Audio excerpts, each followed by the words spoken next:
Hello, I'm Catherine Williams with Northwest Natural. Welcome to LOC's Fall Conference. In a moment, you'll be introduced to some local leaders in Salem sharing their insights on valuing and utilizing your volunteers. Northwest Natural is pleased to sponsor this session because we believe that service is at the heart of vibrant and caring communities. Last year, through our Dollars for Doers program, our employees logged over 5,000 volunteer hours in the communities where they live and work. Through programs like this and over $1 million of direct community support, Northwest Natural demonstrates that service and giving back are values our company and employees live every day. Again, thank you for joining us today and enjoy the program.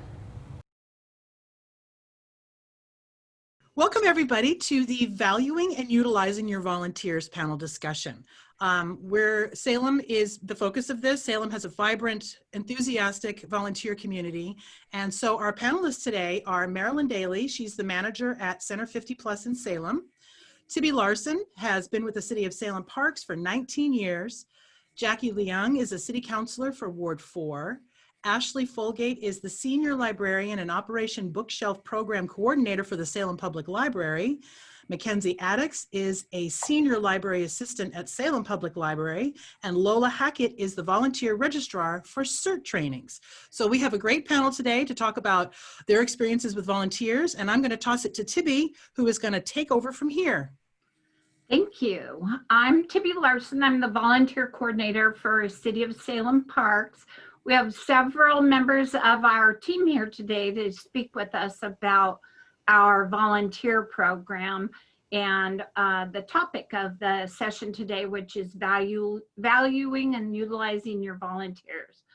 Our city utilizes a large number of volunteers throughout many departments. We value our volunteers and have a volunteer management committee who work with together. We all work together to enhance the volunteer experience in our programs.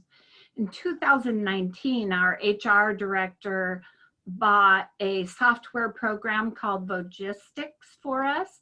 Volgistics is an online tool for managing volunteers. It can be used by volunteers to track their own hours, and it has a number of features that help us keep volunteer information organized. The software can be used for scheduling, processing applications, creating reports, recording service, emailing volunteers, and much more. This software helps us know who our volunteers are and how to communicate best with them. At the Parks Department, we have a number of diverse volunteer opportunities. We certainly have traditional volunteer opportunities.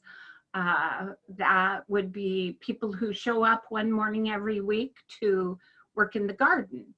We also have episodic volunteering where individuals or groups sign up on any given Saturday or Sunday, maybe to build a trail or to plant trees. We also create a large number of volunteer opportunities specifically for groups. Say we're contacted by a college class who want to do a project regarding something that will help with the environment. Or recently we had a group of Girl Scouts and their parents who wanted to be able to plant flowers in a park. So we work hard to identify projects that will enhance the services that we're able to provide with our staff. We want to engage the community in a volunteer experience that will provide fulfillment for them and enjoyment for them. We have learned that all of us, our team has learned that the number one reason community members volunteer is that it enriches their lives and they're able to spend time with people who are like-minded.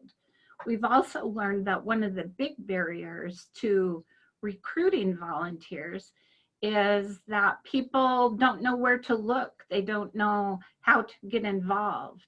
So our team works really hard to reach out through our city website as well as community outreach programs and other websites and newsletters.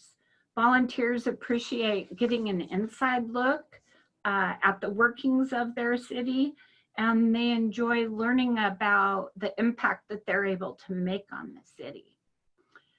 Each of our team members here today will tell you about the department they work with.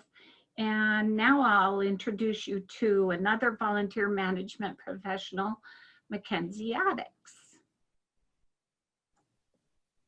Hello there, everyone. I'm Mackenzie Addix.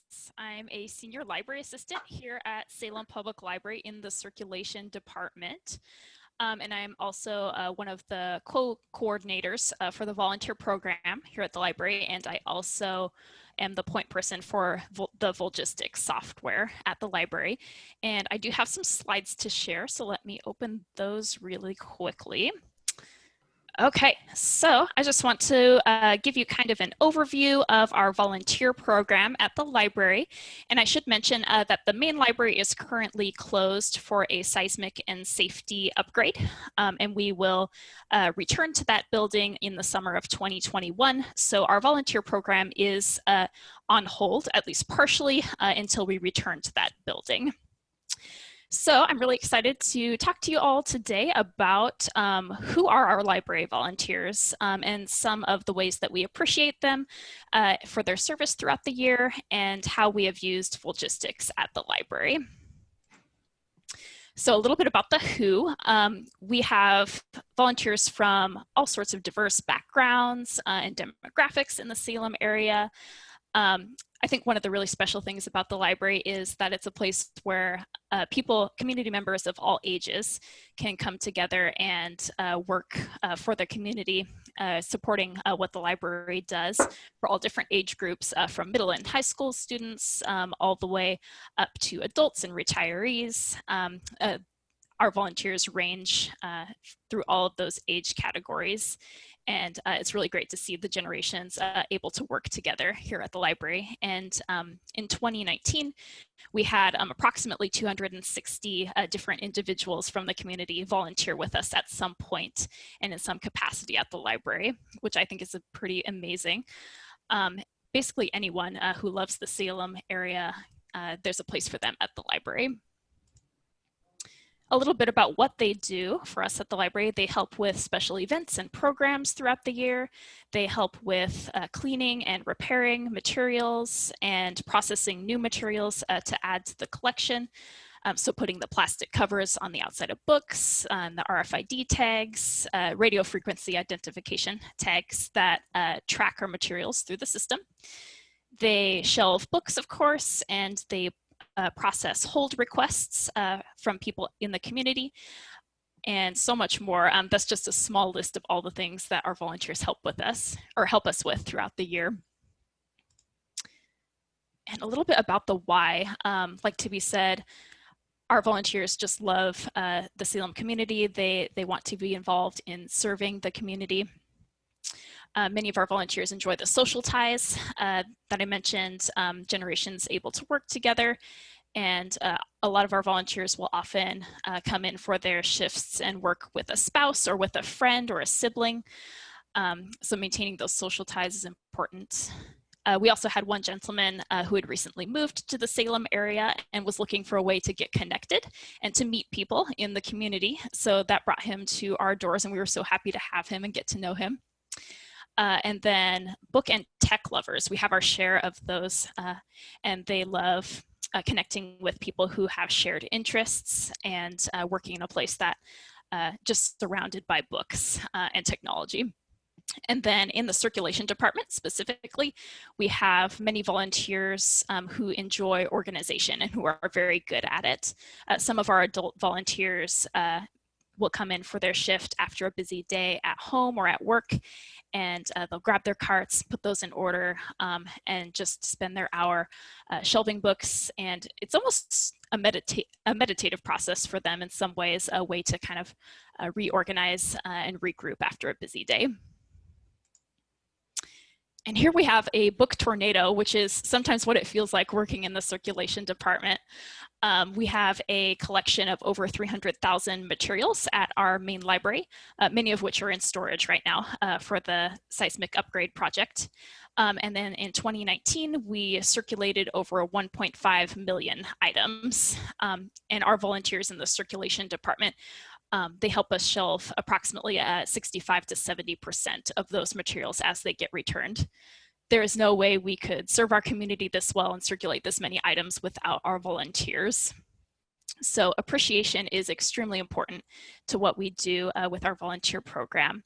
We try to continuously appreciate our volunteers and tell them every day what they mean to us and thank them for all that they do. A few specific things we do throughout the year to say thank you include birthday cards, and then congratulations and farewell cards that we give to our volunteers if they have to move on from the library for whatever reason, or if they find a position elsewhere. We like to send them on their way with a final thank you and a farewell and a good luck for their future adventures. And then in pre-COVID conditions, when we were still in the building, we would almost every day bring in snacks to share with our volunteer shelvers to give them a little bit of a pick-me-up and give them the energy they need to push those heavy book carts around. And then periodically we would put together small gifts for our volunteers, things like book plates, like the one you see on the right of the screen there, that volunteers can put inside of their books. And then other little things like bookmarks and seed packets and things like that, just to show that we appreciate them, that we're thinking of them. The largest single thing that we would do in the circulation department to thank our volunteers and show that we value them is the annual volunteer breakfast, which is something that I really hope we can continue once we return to the main library next summer, depending on what the conditions are at that point. But this is something that the staff and the volunteers would look forward to every year. It was a great time for the staff to say thank you to the volunteers. It was something that the staff put on for the volunteers. And it was a great time to connect with volunteers that we wouldn't necessarily see every day, like if our shifts didn't overlap, and just a chance to say an extra special thank you for all that they do. And now to close out my section today, I'd just like to touch on Volgistics at the library and some of the features that we have found particularly useful for us here. First of all, the communication features. Volgistics has a built-in mailbox that allows us to send email messages to either all of our volunteers or specific groups, depending on what information needs to be shared. When the pandemic hit and our temporary library location closed to the public, shortly thereafter that, we sent out an email to all of our volunteers letting them know that we were thinking of them, updating them on the closure situation, and making sure they were all right and encouraging them to keep in contact with friends, family, and with us. And I was so grateful to have Volgistics right there at our fingertips that made it really easy to send out that email with no time lost. And we received so many wonderful replies back from our volunteers. They were so glad to hear from us and glad to hear that we were doing okay as a staff as well. And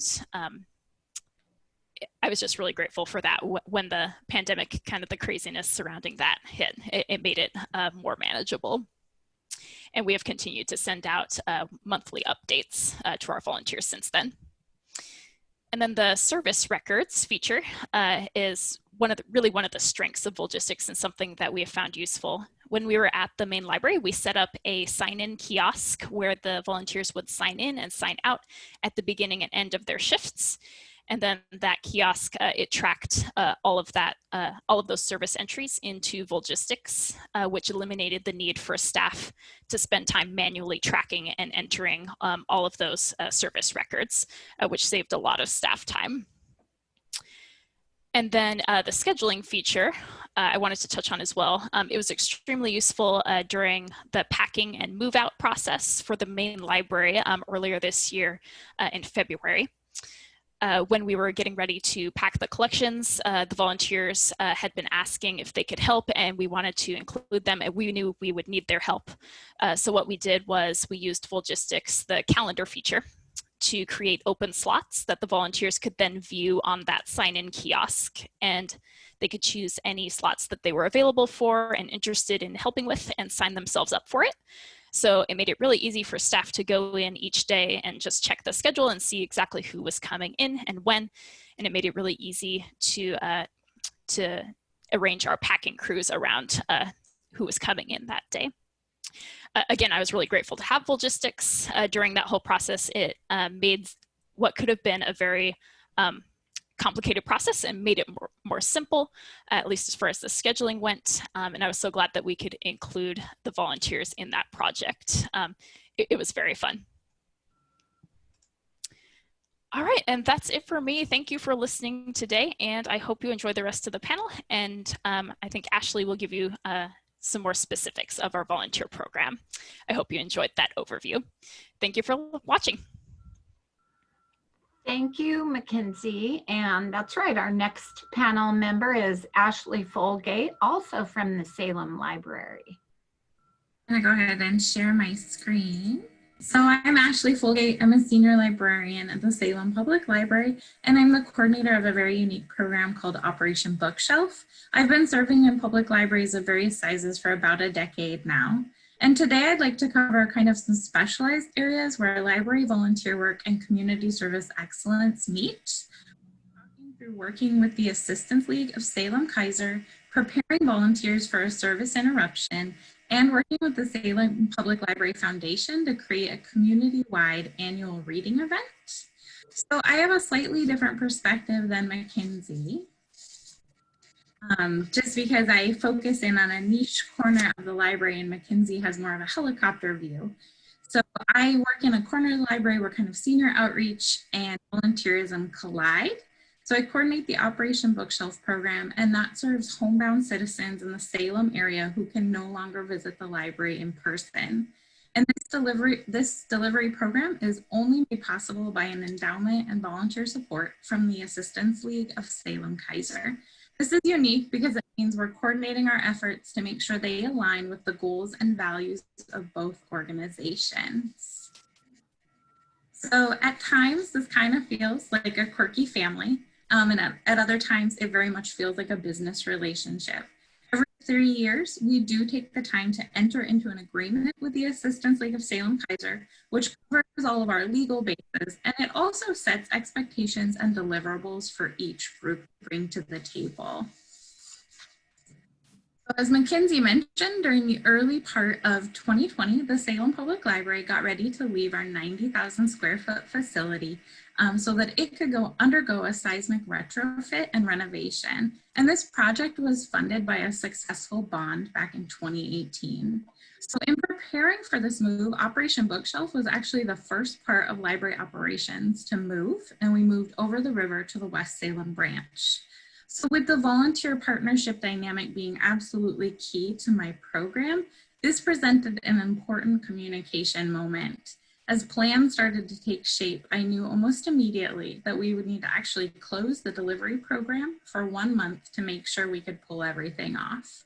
And I knew that navigating this, as well as answering many questions about library construction, was going to be a huge conversation. So it was really paramount to me during this time that the Assistance League leadership were brought in early to see the timeline, ask questions, and lay out any fears on the table. So my volunteer base, just to tell you a little bit about them, they're a group of women with golden hearts. They go out, rain or shine. They serve a very special and vulnerable population in our community. And they're very fiercely loyal to this work. Again, the rain, shine, they're out there, 12 months out of the year. So basically I knew in this conversation, I needed to convince them that we did need to close for a month while still honoring their commitment to the special work that we do. So how we handled this is we had a series of meetings with their leadership. And I also created a help guide to kind of explain our new location. You can kind of see my little map on the slide there. And it was just communicating early and often. I also fielded FAQs from this volunteer group about all kinds of things, including the library construction and what it was going to mean for the community. And I tried to keep those communication invitations open, asking volunteers to email and call anytime. So there was an added benefit from these meetings. Going through these and treating that volunteer group as a core group of peers helped to bridge trust and instill value in their work. It was a way of saying, hey, we kind of see the value of your agency and we want to be a full partnership with you and honor your commitment to our community. And I've always taken this approach in my career, and what I think it does is it builds a team of advocates for your library. It can build a team of advocates for your city. They feel really welcome at the table, welcome to express new ideas or concerns, and they become advocates for the good work that you're behind the scenes already doing. So now, as we face COVID-19, this bridge of trust has proved absolutely invaluable. Little did I know that last year, a 1-month closure was going to be a minor speed bump compared to what was coming in 2020. So the homebound delivery program actually had to close for 6 months due to the pandemic, but we have since reopened in a contact-free way. So this again took open, honest communication with my assistance lead team, sharing out safety guidelines, creating FAQs, and opening those lines of communication so that we could step up for our community. So what this partnership does, I just want to shine a little light on it. By working directly with another agency in our community, we're able to deliver books to about 90 individuals in the community and 4 senior living communities, and those are our pop-up libraries. We also celebrate the birthdays of everyone enrolled in the program. And we gain over 1 full FTE of help from this volunteer network. We simply would not be able to do this work without leveraging the support of our larger agency. And their volunteers often have great backgrounds teaching, healthcare, librarianship, so they're perfectly suited to go out in the community, do this work professionally, go visit people at their homes and represent the library well. So it's kind of a model of leveraging the skill sets that we already have available in our Salem community. So I'm going to pivot and talk about one other relationship that's really special. The Salem Public Library has 3 boards that we work with. One is appointed by council, it's an advisory board, and 2 are support boards from 2 501c3s, Friends and the Foundation. And within all of these boards, there are volunteers that are committed community members that can bring their professional expertise to the table when we need it. So at the Salem Public Library, one particularly successful example of this is a community-wide reading program we do every year called Salem Reads. And this is sponsored and organized by the foundation. So we've put this on for 5 years and it's become an annual tradition. A team of staff with this work alongside the foundation as well as community volunteers to first work to nominate a suitable title for the whole town to read. In a town of 200,000 people, it can be a little tricky. After that, it gets handed off to a different team of volunteers and staff members, and they take over planning a 3-month period of events for the community. So this work culminates in over 600 copies. This work culminates in over 600 copies of the book being shared in our community, art shows, pop-up book clubs at places like breweries, and a rich lineup of live events and a big author night reception. Organizations in our community join in the fun. City Club, Oregon Humanities are just a few this last year.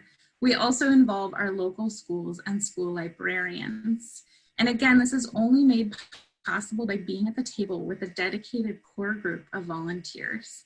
So during these meetings, which are usually chaired by a Salem Public Library staff member, we try to always drive to consensus and action, making sure that goals are set and people are ready to take them on and be accountable. So this is just another example of how entering into a partnership can really benefit your city organization. And there is intersectionality with this program too. Traditionally, advisory board members join the programming effort, and the Friends of the Library sell copies of the book in their bookstore and help to finance the programming lineup. So as we look toward our future, we're set to go back into our new space in the summer of 2021. And this network of library volunteers and library advocates is going to be crucial to our success as we move into this new space, and really crucial to our ability to make magic happen for the city of Salem. So right now, even there are behind the scenes projects happening that involve mutual cooperation, trust, grant writing, skill sharing, and that's gonna push us toward this new direction that we're headed in. So if you're curious about these things, either the special programs I talked about, or you want to talk about libraries or volunteers, my contact information is on the bottom of this slide, and I'm always happy to talk about these things. Thank you. Terrific. Thank you, Ashley. Our next panel member is Marilyn Daly, and she is the manager of Salem Center 50 Plus. Well, hello, everyone. I am really excited to talk about our volunteers at Center 50 Plus. Matter of fact, Center 50 Plus, we've been in operation since 1976, and the actual development, design, and plan for the center began with a group of volunteers. So from day one, it's been a volunteer workforce. And when you come into Center 50 Plus, it is really a peer-driven, volunteer-driven organization. So the minute you walk in, pre-COVID, it's receptionists are volunteers, program delivery done by volunteers, fundraising led by volunteers. And so it's this core group of volunteers that are really the underpinnings of what makes Center 50 Plus exist and operate day to day. But we actually look at volunteerism, not only is it a workforce that's keeping the doors open, but we embrace volunteerism as actually a program element. At Center 50 Plus, we offer over 200 different programs, activities, and services, but all those are based on a formula called the 7 Dimensions of Wellness that was created by Ball State University. And the components of healthy aging and 7 dimensions of wellness include all sorts of things, from physical activity to intellectual activities, emotional support, socialization, spiritual programming, as well as environmental. But there is one called occupational. And occupational, when you first hear that, you think of it in terms of recareering or maybe jobs in your late life and skill sets that you're going to continue to build. But in terms of how we embrace it, we look at occupational as the opportunity to fulfill purpose and contribute to our community. And here at Center 50 Plus, that's through volunteerism. And so when we look at each of our volunteers, we have this personal relationship with them where we're identifying what means the most to them and how can we put them into that meaningful work. And I have to say that's really a change. I've been a director of senior centers for 25 years, and we used to recruit volunteers and it was all based on the task. We needed people to scrape plates after lunch. We needed people to stuff envelopes. You know, we've really progressed to a different way of looking at volunteerism. It's not about the task or the duty or even fulfilling a responsibility. It's about that internal purpose, that truth of what is my legacy going to look like? And that actually is a little bit more work. That requires this ongoing relationship and constantly looking at people's needs and interests and skills and then putting them in those places. But really what that means for the center is just a whole new world. That means volunteers are teaching classes. They are sharing things that from their career and passing that forward. Our instructors are primarily volunteers, taking interests and hobbies and work experiences and still using that, contributing for a lifetime. And that goes along with kind of our philosophy is that life does not end when you quit working or you stop raising your children or all those things that we think of, that really the second chapter of our life is the opportunity to share all that we've learned and experienced and give back. And that's really the nugget of what volunteerism at the center really means. I did mention that they're in every area, but we are a senior center in terms of a gathering place. People really come here to congregate. Well, what does that look like in the midst of COVID? The center is currently closed to the public, but we have over 500 volunteers that were used to coming to Center 50 Plus each and every day, opening the door and keeping things moving. And as if we think of it in terms of dimensions of wellness, it's not very healthy to just cut that roll off in their life. And how do we look at those volunteers in terms of COVID? Well, we needed to repurpose. We needed to, yes, you can't come to the facility, but your role and program element of volunteerism and giving back to the community still needs to continue. So we moved for our pivot here at Center 50 Plus, we had to move from everything in-house to everything being delivered to people in their homes. So volunteers that used to run the reception desk are letter writing. They're making friendly phone calls to people each and every day. They're doing patron check-ins. Those that were going to nursing homes and doing visitation on a regular basis, that's not going on right now. So now they are making friendly phone calls. They're doing front porch visits. They're assisting with delivering food and care boxes. But what about those people that COVID is impacting them and they are really needing to isolate?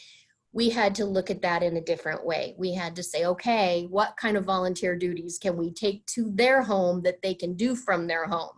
And so it's leading Zoom groups, whether it's facilitating a TED Talk watch party and a discussion group, or leading phone call bingo.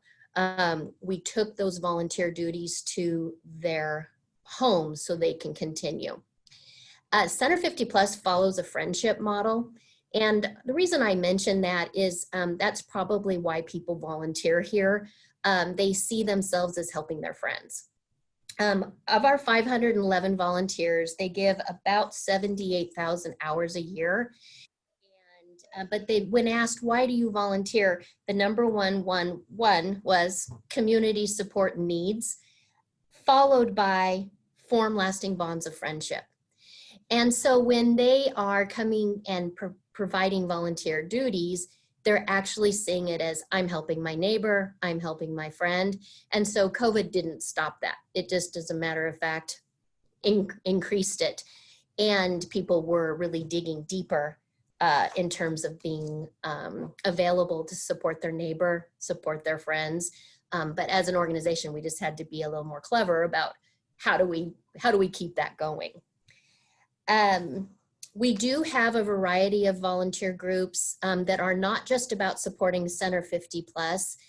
We have a group called Act Now. Act Now stands for Awesome Community Team, and basically it's volunteers we loan to other organizations, whether it's for a special event or to help with a run or walk. Well, many of those regular activities that our Awesome Community Team would help with, such as food bank support or gardening, group gardening and things like that, those too have been impacted. So we had this ready group available to activate quickly. And I think that having that action team did help us respond a little bit quicker than if we hadn't had them, because they were already engaged, connected to us through our database, our email systems. They were already kind of ready and willing, and have jumped in and been able to assist us with those gaps that we might have experienced. In terms of the future of volunteerism, you know, with us being closed, I think we're just so thankful we have that volunteer core group that's helping us expand our services out. We have 7 FTE. We serve over, on a normal basis, over 1,000 people a day. So if you do the math, you know we're using volunteers.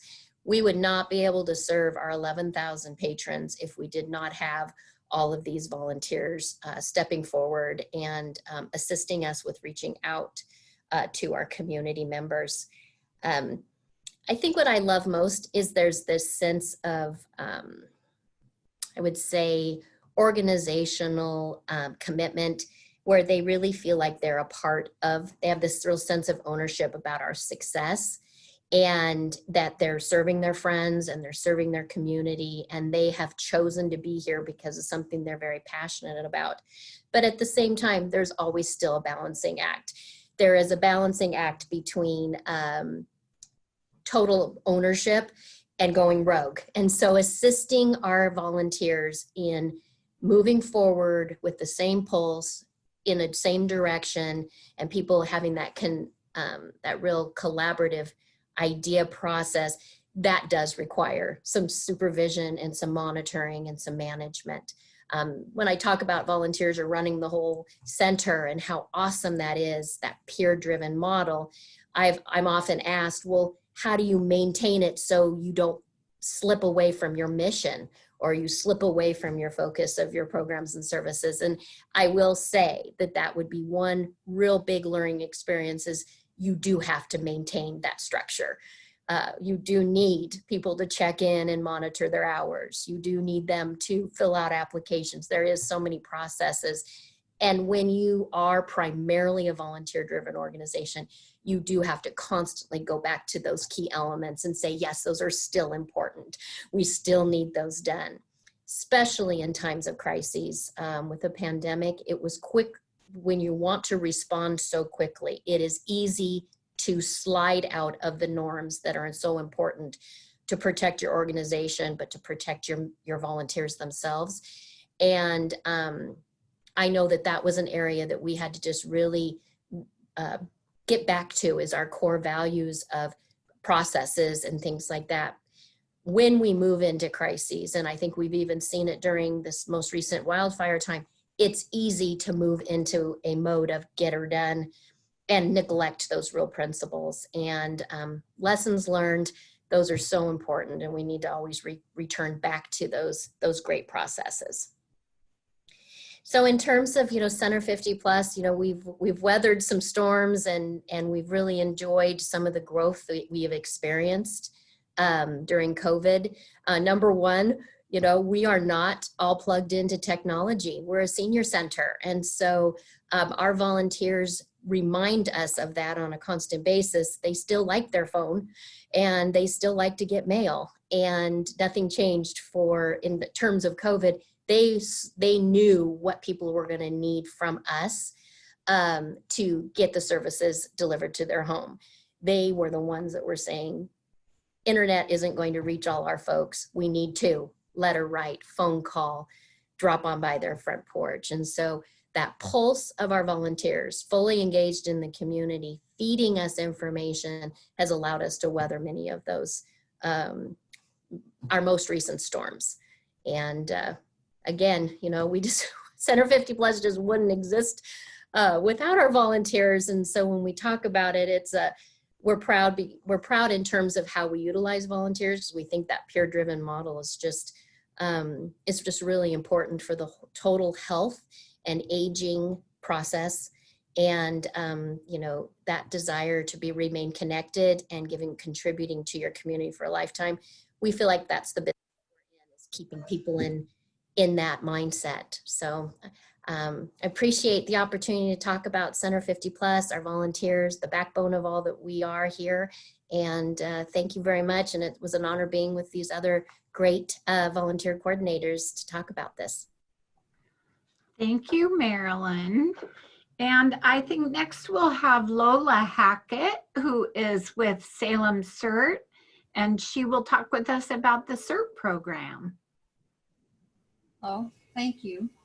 CERT program is a little bit different than some of the other organizations we've heard about so far today. CERT stands for Community Emergency Response Team, and the focus of the program is to help people not only be prepared before disasters strike, but understand how to best respond in the situation where there is a disaster or an emergency. And it all stemmed from an earthquake in Mexico in 1983, when there were there were something like 800 people who showed up to volunteer to help rescue people, but of those people, there were 100 lost trying to volunteer. And so actually in Los Angeles, they started looking at the situation and what they could do about it, and realized that people needed training to understand how to best help other people. They've developed the CERT program. It's actually a national program now. It's been active in Salem for over 20 years. And it is an entirely volunteer program. We have one employee, and that's the emergency manager for the city of Salem. And so the rest of us are all working under him. And as Marilyn indicated, with trying to keep things focused, sometimes it's a challenge because every volunteer wants to do what every volunteer wants to do. And our training, though, is very, very intense. We have a 21-hour program to become certified in CERT. And then people are expected to contribute at least 8 hours a year of CERT-related activities. And I think that keeps people focused on the mission of CERT, but the training is so essential. And then we offer training all the time so that people can refresh their skills, since we don't like to have disasters happening all the time. However, the last few years, we've had a lot of interesting situations. From our water crisis a few years ago, CERT actually got involved in helping to distribute water to people from specific locations in the city. Right now, the Marion County CERT team is helping with people in the community responding to the fires. They're not actually going out in the fire areas, but they're helping the evacuees. So there are lots of opportunities that we didn't expect. But one of the efforts in CERT is to help people understand how to be prepared, how to know who's in their neighborhood, who might have some special needs, and what those needs are and how they can best help, so that when an emergency or a disaster occurs, when there isn't an opportunity for emergency responders to come, people in the CERT groups know what to do. And every volunteer who is in CERT has a different interest, a different skill level. A lot of us are older than 50, and some of us can't touch our toes anymore. Some of us could never lift a person out of a building if we had to. Others don't want to do anything but put out fires. All of that's fine. And we teach them all of the things that go on that are related to CERT, and then make sure that they understand that they can do whatever they're comfortable doing, because we need all of the skills and all of the activities. And if all a person can do is take good notes or talk on the radio, that's still crucial to the community. But one of the challenges for us is ongoing training. And so we've organized teams within the different neighborhoods, and they meet anywhere from monthly to quarterly. And any person who is CERT trained or even curious about CERT can go to any of the meetings anywhere in the community. And there's usually a training discussion at each meeting. So if I can't remember how to do some aspect of first aid, or if I can't remember how to put somebody on a backboard, or if I can't remember how to use a fire extinguisher to put out a fire, there's a good chance that at these trainings and these meetings we'll be reinforcing the training. And then one of the big things that I think is a stimulus in the CERT trainings and in the CERT activities is our final exam, until we got to the COVID situation, was an emergency disaster simulation. And so people who are CERT trained or just curious about CERT would be victims, and we would identify what their injuries were. We'd position them throughout a structure or outside. And then the new students would have to go through and identify what the problems were, triage them, get any bleeding stopped immediately, and then get them to a place where they were identified that they could have a medical center. And it's got to be something that people really like to come to. The quiz, or what we called the quiz for the final exam, was the potluck. The only thing they could fail was if they screwed up the potluck, and nobody has ever done that yet. But it was a chance for all the people in the community who are CERT trained to meet the new students and catch up with each other. and share a meal. And it's always been a very easy way to get people to come back, get a little extra refresher training, and stay linked in with all of the other folks. But now with COVID, we've done a Zoom class, and I'm sure the students appreciated it. We sent them lots and lots of links for videos and things, but it has been a real challenge to keep up with the paperwork that goes along with that. How do you get people to send back their forms after they've filled them out? It's just really interesting. And if people don't want the online manual, they want the official manual, then somebody's got to drive all over town delivering manuals. And it's fun to an extent, but it's still so important that we get as many people trained in the community, at least to be able to take care of themselves and to have some preparation for any kind of emergency or disaster. And I think that's the motivation for most of us who are trained, is not only so we can take care of ourselves, but so we can communicate that to our friends and neighbors and other family members. And every time somebody else is trained, it lightens the burden a little bit for the city of Salem. And thank you. It's just a really, really fun adventure with lots and lots of volunteers, and they have every different idea you can imagine, but it's again a challenge to keep them corralled and aimed.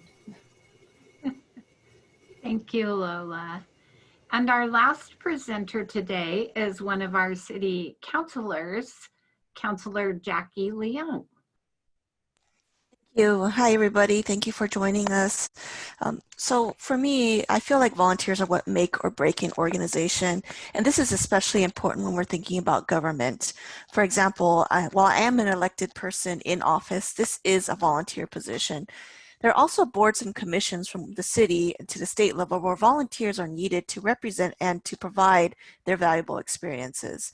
Now, I first started with the city as a volunteer with the Salem Human Rights Commission, and it was a wonderful opportunity for me to connect with the Salem community at large. I built new friendships and community partnerships, especially within multicultural and diverse communities that make up Salem. From there, I expanded my volunteer work from the city to opportunities at the county at the state level. Now, I felt like I was called to serve because I want to ensure that our community is reflected in leadership. Running for office is an experience in itself. Pre-COVID, there was a lot of significant amount of time of doing face-to-face interactions, a lot of door knocking, getting out there to talk to our community, and building those true relationships. Was it hard? Yes, especially as a working parent, it was hard for me, but it was also important for me to connect with the community. It meant a significant amount of time doing power walks in the neighborhoods. And especially if you're in the Salem area, there's some areas of Salem where there's a lot of hills. So when you're walking up and down hills, that's a lot of walking, but it's also a great way to get to know people out there. It also meant meeting with people. And now in the time of COVID, like running for office looks very different.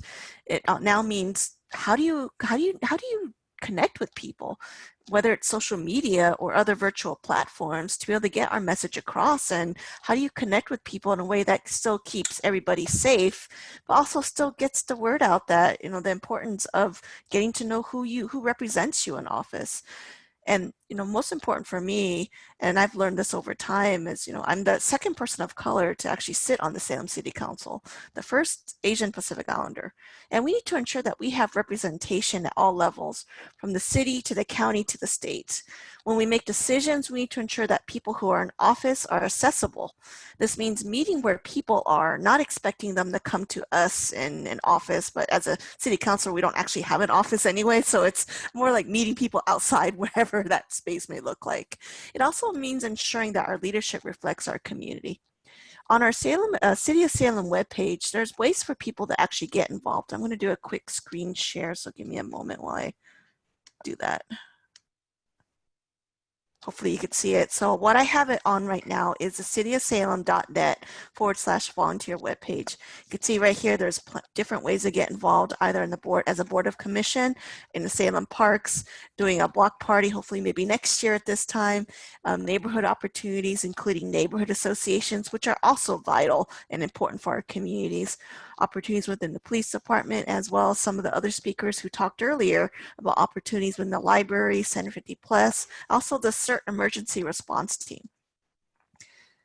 Another area I want to talk about specifically was the boards and commissions. There's several different boards and commissions to be involved in. As I mentioned earlier, I was involved with the Salem Human Rights Commission, and it's a fairly simple process to apply. It's online, and you could just select either boards, commissions, other advisory groups, or you could actually select a serve on board and commission. And I went ahead and already opened up all the windows, so you're going to see me just click, click, click across the web page. So this one right here, which talks about the current boards and commissions, you could see the current openings at the Center 50 Plus. We also have the Citizen Budget Committee, specifically in Ward 5. So if you're interested in talking about numbers and discussing how the city should be spending its money, definitely get involved with the Citizen Budget Committee. We don't have enough people who talk money, so we need to talk about money more. Other opportunities include the Traffic Commission, the Housing Advisory. Here's a Human Rights Commission that I was involved in. So there are opportunities there too. The Public Library as well, and also in West Salem, there's a Redevelopment Advisory Committee that's also important. Other things to take in consideration too is if you're interested in City Council, which is the next button I'm going to. See there's me and the rest of the city councilors and the mayor, and that makes up who the city council is. And so if you're interested perhaps in even running for office, under the city council option, there's like a run for elected city office opportunity, which I have another box opened up as well. And here are ways to find out how running for office is. So we just had the primary, so some folks already so each of the positions, with the exception of the mayor's a 4-year term, mayor's a 2-year term.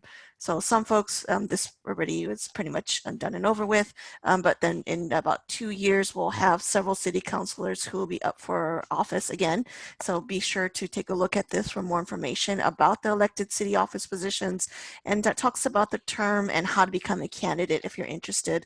And the last and another important piece that I wanted to discuss briefly was in the city of Salem, there's actually a volunteer awards recognition awards ceremony that occurs every year. This year it's going to be very different because it's going to be a virtual ceremony from my understanding. It's still being put together, so I don't know the exact details, but in previous years it's been in person, inviting special guests as well as the people that we are recognizing for the work that they've done. So in terms of how and the importance of recruiting and maintaining volunteers, what works best, one of the most important things is making sure we value our volunteers. As I mentioned earlier, Salem hosts an annual volunteer recognition ceremony. It is an opportunity to celebrate our community members and organizations who have done a significant amount of work within the city. Also, you want to make sure you have diverse voices who reflect the community. This means ensuring that we have community members who represent the communities. Another important piece is also making sure we're valuing perspectives. We have to recognize that people come from different lived experiences, and how are we developing ways that could bring people together? This is becoming more important in the time of COVID, where we don't have the opportunity to actually be amongst one another. So how are we still engaging with people to ensure that we are ensuring that their voices are heard and that we are connecting with them? So those are just some suggestions in terms of how we can maintain our members and our volunteers. And I'm always welcome and open to speaking with folks who want to talk with me about their experiences and how they want to get involved, whether it's at a city and one of the boards or commissions. I'm happy to talk about the Human Rights Commission or some of the other roles I have, or even if they want to run for office one day. So thank you everybody for joining us, and we look forward to connecting with you. So I do want to say again, thank you to all of my guest panelists. You guys were wonderful. I hope the people, who's attending this conference get a lot of information, and they do reach out and talk to you, because you guys are the experts in this, and you really know, and again, your passion came through just beautifully. So again, thank you all, and thank you to everyone who is attending this. Thanks.